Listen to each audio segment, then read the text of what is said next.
Thank you for the graces we receive today, especially as we celebrate the birthday of our beloved sister. We humbly ask you to guide the birthday celebrant for all of her endeavors in life, that she may overcome all the hardships and trials that may come along her way.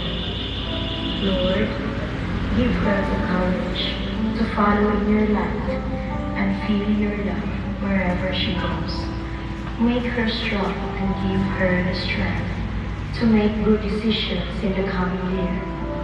Keep her free from illnesses and sadness, for she is a truly good person who deserves happiness and success in all aspects of life.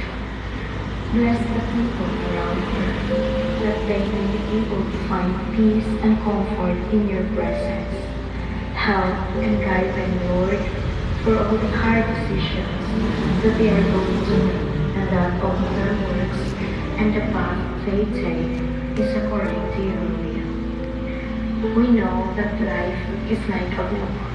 With each new chapter, we learn and grow towards what you would have us to be. Bless her now, on this day, and in the future. This we ask through your Son, Jesus Christ, our Lord, and with the help of our Holy Mother Mary. Amen. Birthday sa ano? Mag-umpisa na tayo.